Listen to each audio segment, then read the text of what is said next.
So, hello guys, what's up? It's me again, si Alicia nyo, at nagbabalik ulit para sa ating panibagong video. So, meron lang po akong napansin, no? Kasi hindi ko naman sa pinagkukumpara yung INC at dito nga po sa mga Katoliko, pero mukhang parang ganun po yung nagiging labanan ngayon. Kasi makikita naman talaga natin mga minamahal, yung Iglesia ni Cristo ay medyo kumakampi. At nakikita natin ang pagsasalamin ng pagkampi ng INC mga minamahal dito nga po kay Vice President Sara Duterte. While the Catholic priest is talaga nga namang consistent mga minamahal sa kanilang binoboses na dapat hindi natin itolerate yung mga inhumane approach, yung mga corruption na ginagawa ng mga Duterte. So ngayon, alam naman ninyo yung kaganapan kahapon, no, na meron pong humigit kumulang 6 or 7 na pare at mga missionaries, mga minamahal, ang nag-file ng impeachment complaint laban nga po dito kay Vice President Sara Duterte. Dahil nakikitaan nga po nila ito si VP natin ng culpable violation sa ating Constitution, invoking the betrayal of public trust, plunder, malversation, technical malversation and bribery. Yan po yung mga nakikitang paglabag ng mga pare dito nga po sa ginawa ni Vice President Sara Duterte. Yan po yung yung nakikita nila at yung mga complainant, mga minamahal, uulitin ko sa inyo, mga priest po yan, mga pare ng Katoliko na nanggaling pa sa Joseph of Novaliches, Order of Carmelites, Congregation of Mission, leader of non-government organization of Stop Corruption Philippines and Stand Up for Good Rosary Group, Unions People, and Mindanao Lawyers. So, hindi lang po priest, bagkos mayroon din pong lawyer na nag-file kasama po sa 3rd impeachment complaint laban nga po dito kay Sara Duterte na inindorso naman ni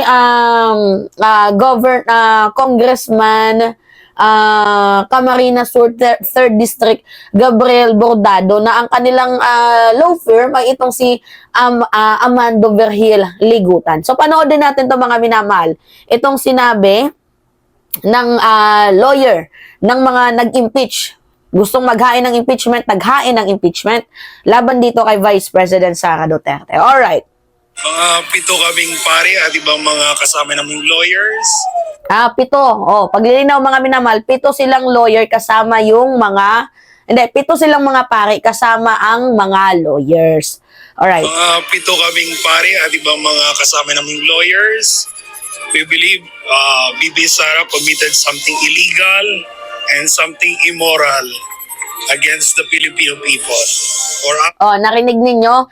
Na naniniwala sila na itong si Vice President Sara Duterte committed an immoral act dito nga po sa sambayan ng Pilipino and also sa ating konstitusyon na pinanumpaan, so that they file a complaint, impeachment complaint laban kay Sara Duterte. So ano nga yung pinapasok ko na kaisipan dito sa inyo? While the Catholic priest is consistent sa binoboses nila na pag-call out sa corruption, inhumane approach, pambababoy ng mga Duterte, bakit yung INC is still, I don't know, bakit nandun sila sa side ng mga Duterte, di ba? Ano ba yung purpose ng impeachment nila?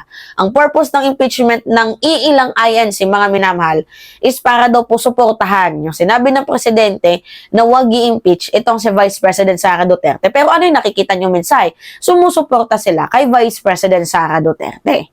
Di ba? Alright, continue tayo. Thou shalt not kill, thou shalt not steal, thou shalt not bear false witness. 3 impeachment complaints na ang inihain sa Kamara laban kay Vice President Sara Duterte. Kanina isinampa na ng isang religious group, non-governmental organization at Union of People's Lawyers in Mindanao ang pinakabagong reklamo sa Vice Presidente. Pagtataksil sa tiwala. By the way mga minamahal, NGO po yun, ang nasa likod nun, yung non-government organization. So I feel mga minamahal, hindi naman po dahil NGO kay Lenny na yun, no? Pero yung nag-endorso kasi, yung Camarines Sur 3rd District, si Bordado, is katunggali katama ba? Kasapi, 'di ba? Kasamahan ni former Vice President Leni Robredo. So, I feel mga minamahal, yung nasa likod ng impeachment na to ay yung grupo ni Vice President Leni Robredo, which is tama nga naman. Deserve.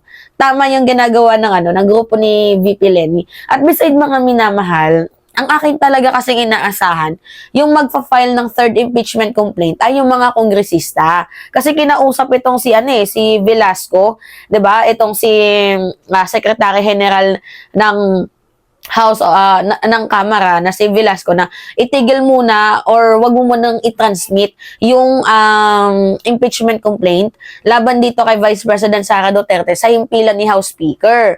Wag muna kasi mayroon pang magpa-file, which is kinausap daw siya ng isang kongresista.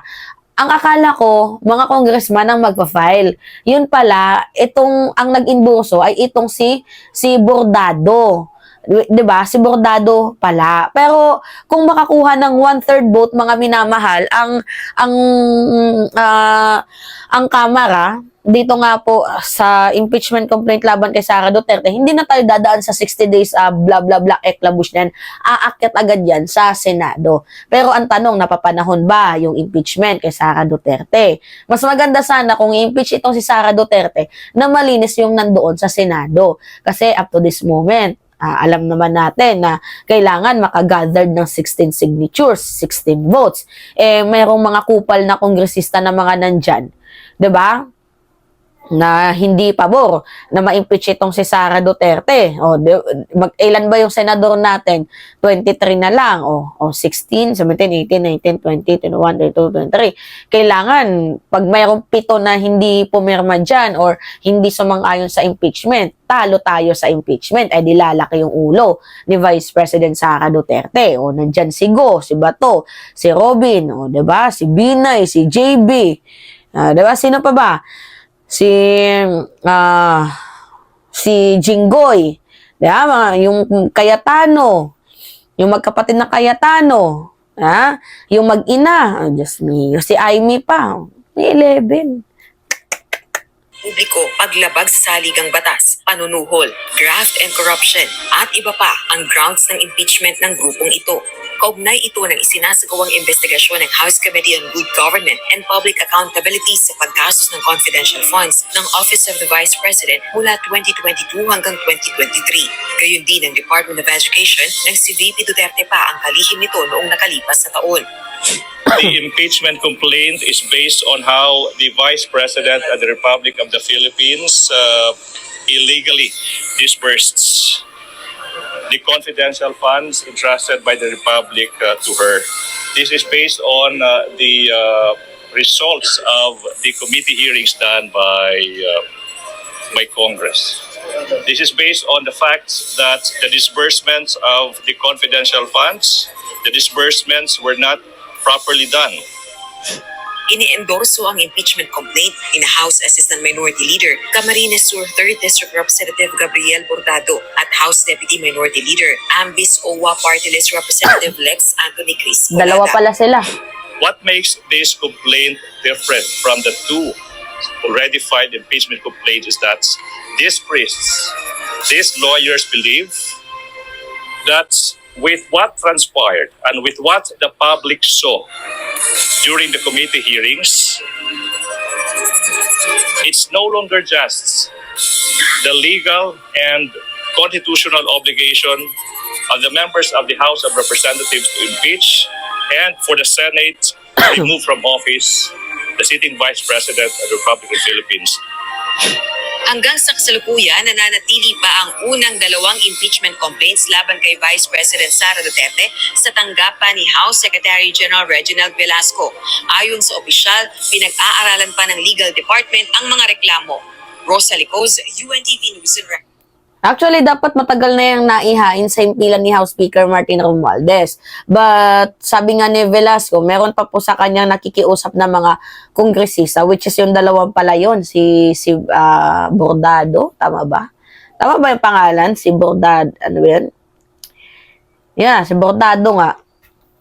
tapos si Lex Anthony Colada. So, sila pala yung humarang kasi magpa-file din pala sila ng impeachment against kay Vice President Sara Duterte. By the way, mga minamahal, yung punto lang natin dito, ano ba to? Karera ng mga simbahan? Kasi yung INC pro Sara eh. Yan yung napapansin ko. While the Catholic, hindi naman sila pro PBBM but pro human rights ang mga mga Katoliko na to. Diba? So, there is a huge difference kasi INC supporting for allegedly criminal. Diba? While Catholic Church supporting for the interest of the people. Supporting for the people itself. Diba? Supporting the rights. Supporting the yung tamang gawa sa tamang path. 'Di ba? Yun yung suporta nila. Not unlike dito sa INC na bakit parang ganon. So kaya ba hindi matuloy-tuloy ang rally ng INC? Dahil nakikita nila yung mga tao ay talagang naghihimutok na kay Sara Duterte. Nakikita nila na mukhang iba to pag tayo mag-rally baka yung Catholic Church ay gumalaw din. So, ano ba? Ako'y nagtatanong lamang. Alright? So, yun po. Sakit na naman ng ng pimples ko. It's me again, si Alicia nyo, at nagbabalik ulit para sa ating panibagong video. Maraming salamat, mga minamahal.